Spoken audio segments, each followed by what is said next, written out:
I'd like to thank John for the very warm opening, and congratulations to all of you guys for making it to the state, and good luck to you and your students today. Shout out to a good friend Tom Hayes, the new advisor at Richwoods. So congratulations, Tom.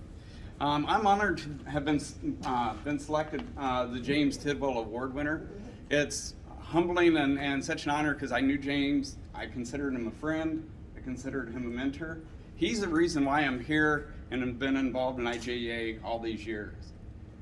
I did not start out on this decades-long journey with this goal or end in mind. It just kind of happened along the way.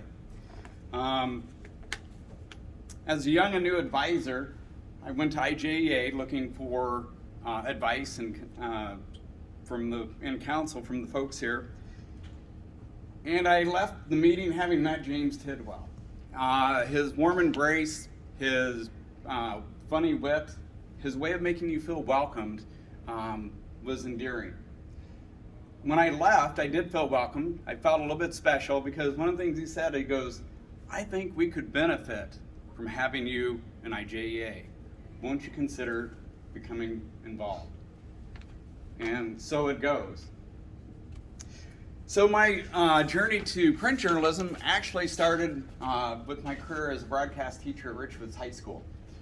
We have a 3-camera television studio there, and we broadcast the daily news to the classroom. And one day I went to my mailbox, and there's a pink see me note from the principal. Normally those weren't good, all right? So I got this pink see me note. I'm a second year into my teaching career at Richwoods, and I'm panicking.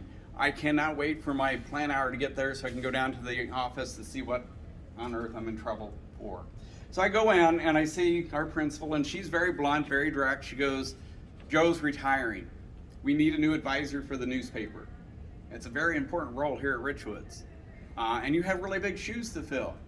No pressure, right? And so anyway, indeed, Joe is a really good advisor. The newspaper is really good. It's top notch. But back in the day, it was still laid out with glue on boards, and they developed the photos in the darkroom. So when John mentioned, going way back, I mean, that went way back. And so as the first year advisor, I decided I'm going to convert the paper to digital, which we did.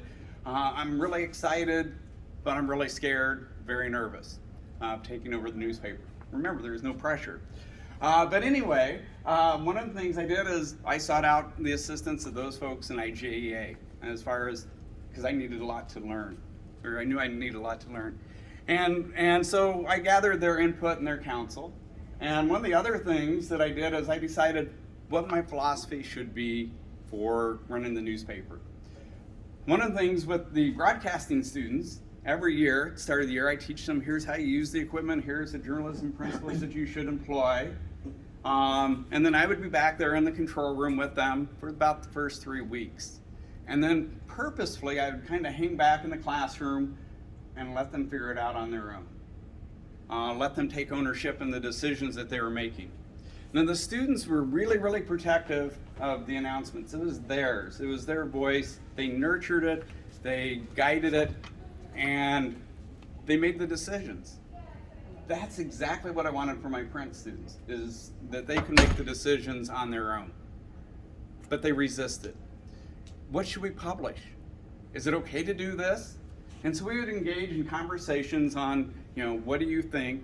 But I would never come back and say, here's what you should do, unless it was going to run afoul of legal issues, but that was never an issue.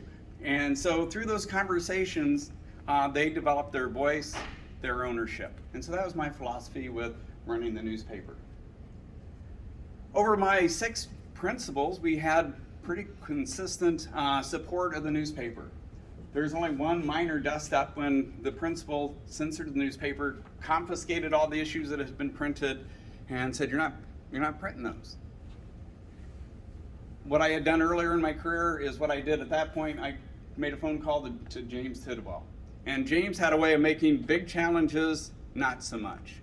And so with his support and with Sally Renaud's support and with the Student Press Law Center's support, and also a lawsuit that was threatened by one of the editors-in-chief, the principal relented. The school board said they may print the paper as written, that there was no problem with it. So over my tenure, I worked with a lot of really good principals, and their support was also meaningful as well.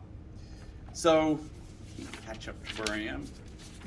I apologize. So my teaching of activities and so forth in the classroom are not mine and mine alone. What I would do is I would borrow from advisors that I knew, from Kathy Wall, Amanda Bright, from Sally Renault, and others, and I would incorporate those, make them my own, but I would incorporate those into my classroom. And that's one of the great things about IJEA, is that it's a wealth of knowledge of people who are willing to share their ideas and what they've tried, what works, what doesn't work. And so I would encourage you, as you guys are engaging in fellowship today, throughout the day, in the hallway, kind of share those things to your fellow advisors. And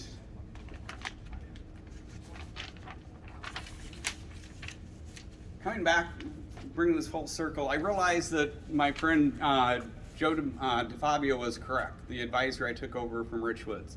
That when he said, and he would preface this every time he was giving me the tour, these are great kids. And they were indeed great kids. And it was those memories that I'll cherish for a lifetime, as far as the times we piled into a minibus and came to state, or went to the IJEA fall conference, the times we would play music and sing along in the layout room, to the challenges and struggles the students would share that were happening in their personal lives. Those became real important things to me now that I'm retired, and I look back on the friendships that I've made, not only with this organization, but with my students. That makes it all worthwhile. And the Tidwell Award is as much theirs as it is mine.